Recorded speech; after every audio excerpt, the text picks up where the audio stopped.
Luis Ernesto Derbez es el rector de la Universidad de las Américas en Puebla, canciller en este país. Luis Ernesto, como todos los lunes, un placer poderte escuchar. ¿Cómo estás? Pues afortunadamente bien, Luis. Triste porque he perdido a varios amigos, uno muy personal. En la cuestión del COVID, el COVID está llegándonos a todos, está afectando a todas nuestras familias. Perdóname, Luis Ernesto, tengo un problema aquí técnico. Voy a tratar de recuperar la llamada telefónica. Se escucha muy bajita la voz de Luis Ernesto Derbez. A ver si podemos arreglar esto rápidamente. Oiga, más adelante vamos a platicar, le repito, de lo que está pasando también en materia internacional con el caso de Rusia. Eso es muy interesante también de analizar. Las vacunas del Sputnik V, cómo están llegando, ya tienen una aprobación por parte de Lancet, bueno, publicadas en el diario, en la revista científica Lancet, y cómo puede venir ahí un reacomodo interesante, materia geopolítica, la influencia no que pueda llegar a tener Rusia. Más tarde lo platicaremos con Brenda Estefan en este espacio informativo. Perdóname, Luis Ernesto, se estaba cayendo ahí la llamada telefónica, creo que ya te escuchamos mucho mejor. Pues ojalá y así sea, Luis. Estaba contándote que estaba pues tristón porque como a todos ya el COVID nos llega cerca. Yo he perdido un par de amigos muy queridos y lamentablemente es parte de una estrategia fallida, en mi opinión, que estamos viendo a comparación con Biden. Tú acabas de hacer mención la diferencia que hace un presidente que llega como Joe Biden con una definición muy clara de lo que quiere hacer, no solo en términos del programa sanitario, sino también del programa económico. En 20 días, el presidente Biden logró levantar el número de vacunados en Estados Unidos de una proporción prácticamente de 3.3 dosis por 100 habitantes a 10.6 dosis por 100 habitantes. Es decir, el presidente, como tú mencionas, ya va cumpliendo su meta, porque él lo que quiere es llegar a 3 millones de personas vacunadas al día en los Estados Unidos, Luis. ¿Qué permitiría eso? Eso permitiría que Estados Unidos estuviera recuperado y pudiera tener normalidad por allá del mes de mayo a más tardar, y permitiría a los Estados Unidos, por lo tanto, como país, restablecer su estructura desde el punto de vista de producción, consumo, pero sobre todo evitar el número de muertes excedentes que causó una política equivocada de Trump. Nadie sabe muy bien qué va a ocurrir, dentro de unos 5 o 6 años lo sabremos, pero se calcula en este momento que la estrategia fallida de Trump le habrá costado a los americanos entre 200 y 250 mil defunciones que se pudieron haber evitado. Y cuando tú hablas de eso, Luis, hablas de algo que es terrible, hablas de muertos, hablas de gente que desaparece para familias, pero también para una sociedad y una economía que se ve perjudicada por una mala política desde el punto de vista sanitario y una mala política desde el punto de vista económico.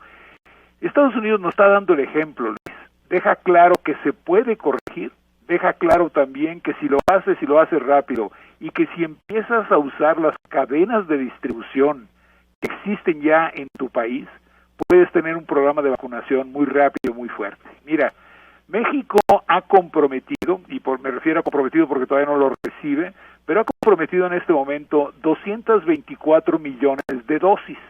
Cuando uno observa lo que nos han dicho, por lo menos, nadie conoce los contratos, pero lo que nos han dicho, tenemos prácticamente 80 millones de dosis de AstraZeneca, más o menos 52 millones de dosis de Moderna, 35 de CanSino, 34 de Pfizer y las 24 Sputnik que nos anunciaron. Eso suma 224 millones de dosis, Luis. Sería suficiente para la población de México. La pregunta es, si llegaran, ¿sabríamos distribuirlas, aplicarlas?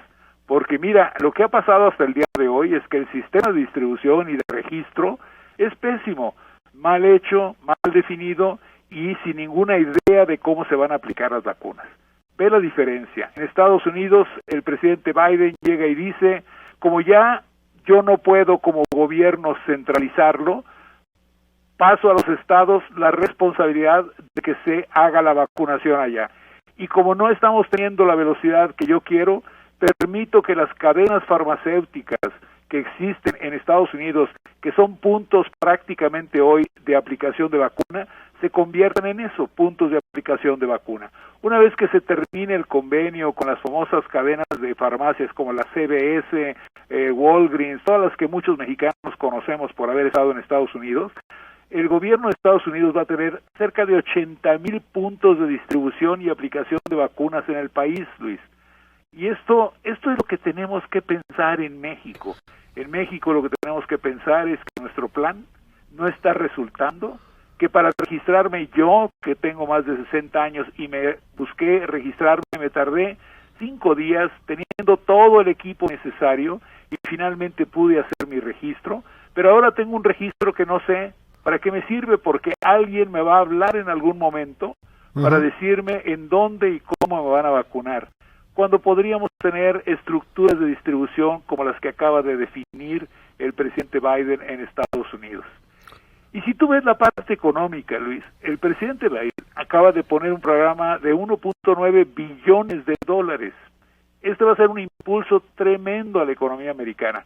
Cuando se recupere y se haga la combinación, normalidad sanitaria y el impulso que va a proveer este paquete económico, Estados Unidos va a crecer 3,5%, 4% y va a volver a ser la maquinaria que todo mundo conocemos. Totalmente. Y que esperamos.